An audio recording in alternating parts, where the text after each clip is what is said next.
Hello दोस्तों, कैसे हैं आप लोग। आशा करता हूँ आप लोग बहुत अच्छे होंगे। आप सभी दोस्तों का स्वागत है आपका अपना यूट्यूब चैनल यूनिक एकेडमी पे। मैं राहुल कुमार। आज मैं बात करने वाला हूँ दोस्त, जीन पियाजे के संज्ञानात्मक विकास की अवस्था का बात करने वाले हैं। जिस जो अवस्था है मूर्त संक्रियात्मक अवस्था। जैसा कि आप देख रहे हैं लगभग 7 से 11 वर्ष, कहीं कहीं 7 से 11 लिखा रहता है, कहीं कहीं 7 से 12 भी लिखा रहता है। ठीक है दोस्त, तो इसको माना जाता है 7 से 11 ही।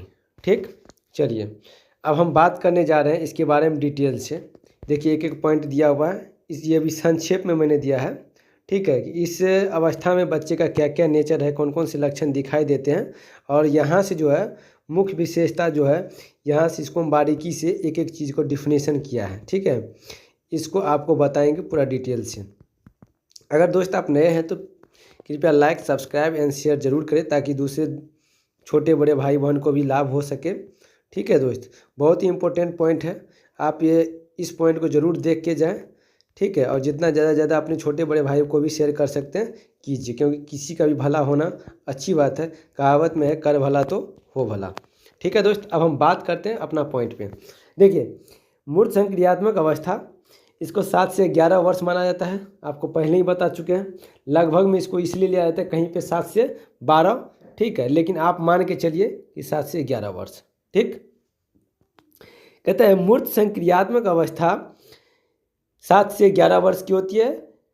इसका मुख्य विशेषता क्या क्या है दोस्त, इसको आपको हेडिंग तौर पे थोड़ा सा हल्का सा हिंट के रूप में मैं बता देता हूँ। देखिए इसमें क्या क्या होता है, इसका मुख्य लक्षण तार्किक सोच का विकास होता है इस अवस्था में।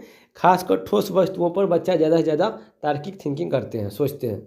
संरक्षण, मात्रा आयतन और द्रव्यमान समान रहते हुए भी बच्चा का पकड़ आ जाता है कि बच्चा समझ जाता है कि किस में ज़्यादा है द्रव्य चीज़ या किस में कम है। सॉरी। वर्गीकरण, समूहों में वस्तुओं को बांटना बच्चा सीख जाते हैं। क्रमबद्धता मतलब सेरिएशन, चीज़ों को क्रम में लगाना। सॉरी। ठीक है दोस्त, प्रतिवर्तिता मतलब रिवर्सिबिलिटी, सोच बच्चे में आ जाते हैं। ठीक है, उसके साथ साथ आता है विकेंद्रीकरण। ठीक है, डिसेंट्रेशन, अधिक वस्तुओं पर ध्यान देना। ये तो था कि आप शॉर्ट में आराम से पढ़ सकते हैं। ठीक है, समझ सकते हैं। अब हम इसका मुख्य इसी चीज़ को बारीकी से समझने का प्रयास करते हैं। देखिए कहता है संरक्षण किसको कहिएगा, कंजर्वेशन। कहता है यह समझना कि वस्तुओं के कुछ गुण जैसे संख्या, द्रव्यमान, आयतन, रूप बदलने पर भी नहीं बदलते हैं। जैसे पानी को अलग आकार के गिलासों में डालने पर भी मात्रा समान रहती है। जैसे मान लीजिए एक छोटा सा गिलास है। ठीक है दोस्त, इसमें 500 ml का जूस है और एक बड़ा सा हम गिलास लेते हैं, इसके अपेक्षा बड़ा हाइट में बड़ा है, और इसी को अगर हम इसमें पलटी कर देंगे, ठीक है, तो भी ये 500 ml ही होगा। बच्चा में क्या है, अब बच्चा इस चीज़ को समझ रहा है, लेकिन संरक्षण का ज्ञान बच्चा में कब नहीं आता है, जब बच्चा पूर्व संक्रियात्मक अवस्था में रहता है, तो उसके अंदर ये ज्ञान नहीं रहता है। जैसे देखिए जैसे ये ले लीजिए, एक बड़ा सा गिलास लिया और एक चौड़ा सा गिलास लिया। ठीक है दोस्त, इसमें मान लीजिए 200 ml का जूस है। ठीक है, और इसी को इसमें हम क्या कर दिए, पलटी कर दिए, तो इसमें भी हो गया 200 ml। तो बच्चा इस चीज़ को समझ जाता है कि वही चीज़ इसमें है, जितना उसमें था उतना ही इसमें भी है। मतलब 1 नंबर बर्तन में जितना था उतना ही 2 नंबर बर्तन में भी है। तो संरक्षण की समझ बच्चे में आने लगती है, वो होती है मूर्त संक्रियात्मक अवस्था में। ठीक है दोस्त, और इससे पहले वाले अवस्था जो पूर्व संक्रियात्मक अवस्था, इसमें बच्चे में संरक्षण की समझ नहीं आती है। ठीक है, वो छोटा समझ के बच्चा उस चीज़ को नहीं लेते हैं, जबकि समान रहते हुए भी। चलिए नेक्स्ट की मैं बात करता हूँ, वर्गीकरण। देखिए दोस्त, वर्गीकरण की मैं बात करता हूँ। क्लासिफिकेशन कहता है वस्तुओं को उनके गुणों के आधार पर विभिन्न समूहों और उप समूहों में व्यवस्थित करने की क्षमता। जैसे फूलों को रंग या आकार के आधार पर अलग करना।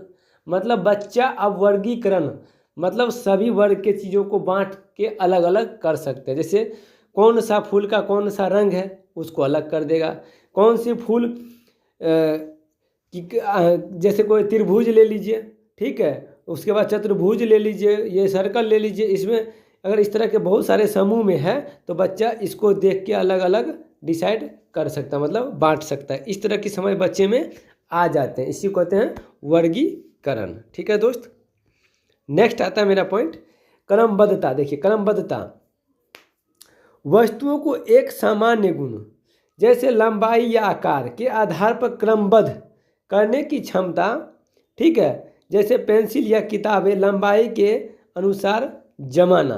कहने का मतलब है बच्चा जो है ना सबसे पहले क्रमबद्ध में इसको रखने लगता है। जैसे मान लीजिए कोई वस्तु है, छोटा है तो उसको पहले रखेगा, उससे बड़ा है तो उसके बाद रखेगा, उससे भी बड़ा है तो उसके बाद रखेगा। ठीक है, इस तरह की सोच बच्चे में क्या होते हैं, आने लगते हैं, मतलब बच्चा में विकास हो जाता है। तो बच्चा क्रमबद्ध रूप से इस चीज़ को कर लेते हैं। मतलब पहले छोटा आकार के आधार पे भी बच्चा इसको क्या करते हैं, क्रमबद्ध, या लंबाई के आधार पे बच्चा क्रमबद्ध कर लेते हैं। ये हमारा आपको कौन सी अवस्था में देखिए ऐसे करके, ठीक है, इस तरह के बच्चा सजा लेते हैं। मतलब सबसे पहले छोटा, फिर उसके बाद बड़ा, फिर उसके बाद बड़ा, फिर उसके बाद बड़ा, इस तरह के आकार को देखते ही बच्चा एक क्रमबद्ध रूप में करने लगते हैं। ये आते हैं हमारा मूर्त संक्रियात्मक अवस्था, जिसको कहा गया 7 से 11 वर्ष। ठीक है, नेक्स्ट आता है दोस्त प्रतिवर्तिता, रिवर्सिबिलिटी, मतलब रिवर्स बैक की तरफ। देखिए यह समझ कि किसी क्रिया को मानसिक रूप से उल्टाया जा सकता है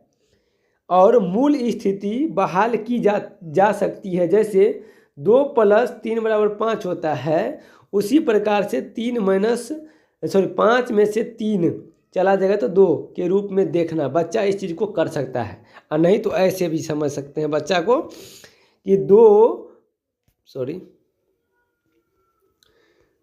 + 3 = अगर 5 होता है तो हम बच्चे से ये भी पूछ सकते हैं कि 3 + 2 = कितना हो, तो बच्चा बता देगा 5।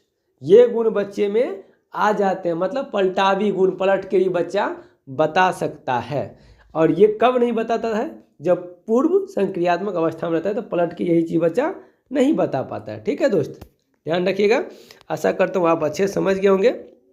नेक्स्ट पॉइंट में बात करता हूँ दोस्त विकेंद्रीकरण। देखिए कहता है किसी स्थिति के केवल एक पहलू जैसे ऊंचाई पर ध्यान केंद्रित करने के बजाय एक साथ कई पहलुओं जैसे ऊंचाई और चौड़ाई पर ध्यान देने की क्षमता। बच्चा में पहले क्या था कि वो केंद्र बनाया हुआ था कि लंबाई के आधार पर किसी चीज़ को पकड़ता था। अब वो क्या, वो केंद्रीकरण कहलाता है, जो केवल एक चीज़ को लेके फोकस बच्चा करता था कि नहीं बड़ा है तो उसी में हम लेंगे, भले ही उसमें कम ही चीज़ हो। अब क्या करते हैं बच्चा, लंबाई के साथ साथ चौड़ाई और ऊंचाई भी देखता है, जिसको हम क्या कहते हैं, विकेंद्रीकरण। मतलब अब एक चीज़ पे बच्चा केवल फोकस न करके उसके अनेक चीज़ को फोकस करते हुए उस पर ध्यान देता है। ठीक है, ये बच्चे में समझ आ जाती है, विकसित हो जाते हैं। यह है हमारा मूर्त संक्रियात्मक अवस्था। जैसे आप जानते हैं कि जब मोबाइल है आपके पास तो मोबाइल में बहुत सारे ऐप हैं, तो बच्चा अगर एक बार कार्टून देख लिया या गेम खेल लिया आपके यूट्यूब पे, मान लीजिए यूट्यूब का ऐप है, तो बच्चा आपके मोबाइल पे यूट्यूब पे देखते हैं तो उसको कहते हैं केवल एक चीज़ पे देखता है, तो वो केंद्रीकरण कहलाता है, जो मूर्त संक्रियात्मक पूर्व संक्रियात्मक अवस्था में देखा जाता है।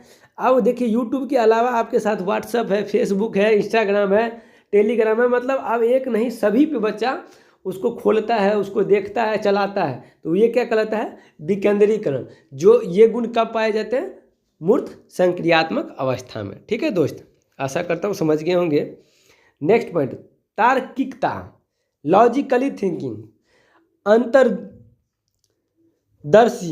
कहते हैं अंतर्दर्शी सोच, हटकर ठोस। देखिए ठोस मूर्त तथ्यों और घटनाओं के आधार पर तार्किक रूप से सोचने की क्षमता विकसित होती है।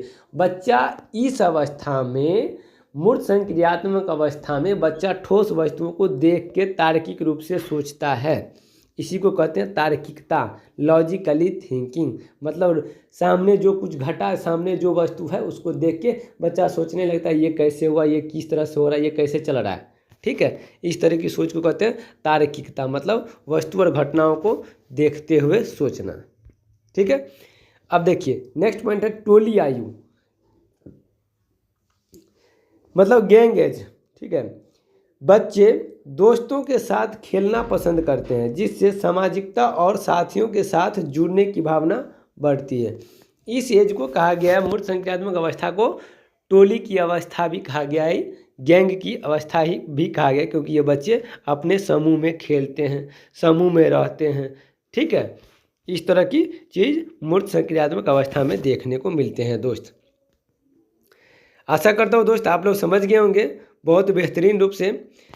नेक्स्ट है इसका संक्षेप में मैं बता दूं दोस्त, संक्षेप में कहते हैं इस अवस्था में बच्चे मूर्त जो देख और छू सकते हैं चीज़ों के बारे में अधिक व्यवस्थित और तार्किक रूप से सोचने लगते हैं, जो अमूर्त सोच की नींव रखती है। मतलब मूर्त के बाद अब उनके अंदर अमूर्त की भावना जगने लगती है, शुरुआती पॉइंट आ जाते हैं। मतलब मूर्त से अब किधर जाएंगे, वो अमूर्त की तरफ जाएंगे। ठीक है, मतलब ऐसे समझ सकते हैं मेरे दोस्त कि बच्चे में मूर्त संक्रियात्मक अवस्था का ये सभी गुण है, जिसको आप कह सकते हैं तार्किक सोच का विकास होता है, संरक्षण का विकास होता है। ठीक है, वर्गीकरण का विकास होता है, क्रमबद्धता, प्रतिवर्तिता और विकेंद्रीकरण बच्चे इस सब में जानने लगते हैं, इनका विकास अच्छा से होने लगता है और होता भी है। बच्चा इस तरह की क्रिया करते हुए देखे जाते हैं। ठीक है, आशा करता हूँ आप लोग समझ गए होंगे मेरे दोस्त प्यारे। छोटे बड़े भाई को ही भेज दीजिए ताकि एग्ज़ाम में किसी को भी एक नंबर से न छूटे। मेरा आपसे रिक्वेस्ट है, जो भी दोस्त देख रहे हैं ज़रूर शेयर करें, लाइक कर दें और सब्सक्राइब भी कर दें। ठीक है, बहुत बहुत धन्यवाद।